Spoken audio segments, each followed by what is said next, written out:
Saudara, penembakan 5 WNI oleh aparat Malaysia di perairan Tanjung Ru, Selangor, Malaysia mengusik rasa kebangsaan publik. Tindakan itu dinilai berlebihan dan dapat dikategorikan sebagai pidana dan pelanggaran hak asasi manusia. Pemerintah Indonesia harus melakukan upaya maksimal dalam melindungi WNI. Bukan saja saat pelanggaran terjadi, tetapi jauh lebih penting saat mereka masih berada di tanah air. Dan berikut catatan Kompas TV terkait penembakan 5 WNI di Malaysia.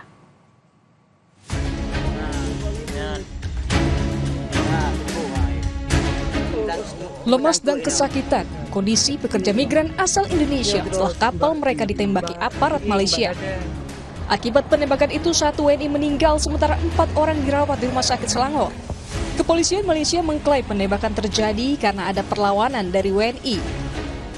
Namun atas Polri, KBRI Kuala Lumpur, Kombes Juliarman Pasaribu bilang ada perbedaan keterangan dan itu akan dibuktikan di tingkat Kejaksaan Malaysia.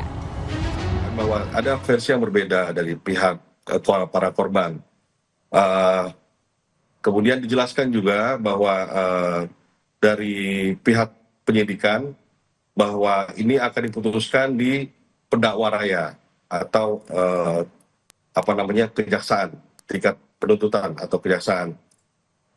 Versi yang satu dan yang lain akan diputuskan oleh pendakwa raya karena dari pasal-pasal yang diterapkan juga diterapkan pasal 309 yang baru saja disampaikan ke kami bahwa pasal 309 ini adalah mengenai prosedur penembakan.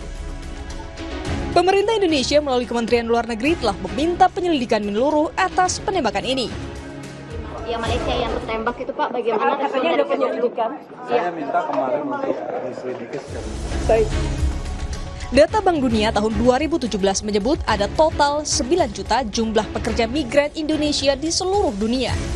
Tapi hanya ada 3,7 juta pekerja yang berdokumen resmi.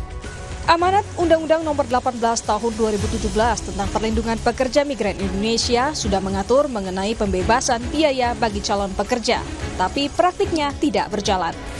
Meski menyadari betul soal pentingnya perlindungan bagi pekerja migran Indonesia sejak dari tanah air, Menteri Perlindungan Pekerja Migran Indonesia P2MI Abdul Qadir Karding akan berkoordinasi dengan lembaga pelatihan kerja. Tugas kami ini kan 3 ya, melindungi sejak sebelum berangkat, melindungi ketika penempatan, dan melindungi memberdayakan setelah mereka kembali. Lembaga pelatihan kerja yang ada kami akan konsolidasi karena kewenangan soal LPK ini bukan di kami. Sementara Presiden Prabowo juga mewanti-wanti bagi calon pekerja migran untuk mengikuti prosedur. Itu sedang kita tentunya berharap ada investigasi, ya kan. Tapi sekali lagi saya ingatkan bahwa jangan mau ikut-ikut dalam kegiatan ilegal. Kalau nyelundup ke negara asing, risikonya negara asing akan bertindak.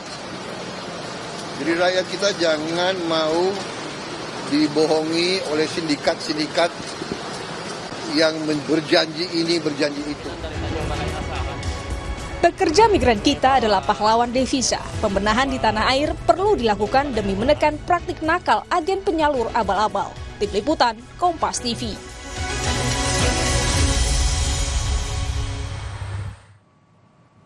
Kasus penembakan 5 WNI di Malaysia yang menewaskan 1 WNI bukan peristiwa kali ini saja. Kita lihat catatannya. Migrant mencatat 75 kasus penembakan oleh otoritas bersenjata Malaysia terhadap pekerja migran Indonesia dalam 20 tahun terakhir yang pada rentang tahun 2005 hingga 2025. Lalu saudara, data dari Kementerian P2MI atau BP2MI, kita lihat catatannya. Tahun 2024 pekerja migran di Malaysia naik dari sekitar 7.890 Maksud kami dari 151,43% dari 2023, yakni 7.890 pekerja migran. Pekerja migran di Malaysia juga menempati 31,22% pekerja migran Indonesia dari seluruh penempatan pekerja migran Indonesia di luar negeri. Dan dari kasus penembakan pekerja migran oleh aparat Malaysia, berulang, pembenahan perlu dilakukan agar para agen atau sindikat ilegal penyalur pekerja migran dapat ditekan.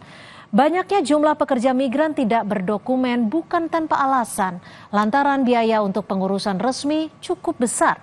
Undang-Undang Nomor 18 Tahun 2017 tentang Perlindungan Pekerja Migran Indonesia sebetulnya sudah mengatur pembebasan biaya bagi calon pekerja, tapi praktiknya tidak berjalan. Situasi ini mendorong bermunculan agen-agen penyalur nakal yang menawarkan biaya murah dan kepastian kerja.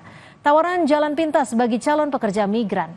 Pemerintah diharapkan melakukan pembenahan, diantaranya membebaskan calon pekerja migran dari biaya penempatan dan permudah proses pengurusan dokumen. Perlindungan pekerja migran dimulai sejak dari tanah air, mereka pahlawan devisa. Mereka diharapkan bisa ikut menggerakkan ekonomi tanpa perlu menjadi korban praktik nakal agen penyalur abal-abal atau cukong ekonomi.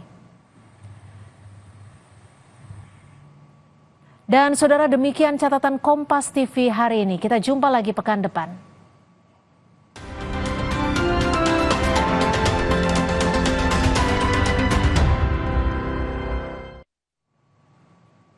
Saudara, usai tiba di Jakarta, Kluivert sampaikan salam selamat pagi saat pertemuan dengan tim kepelatihan.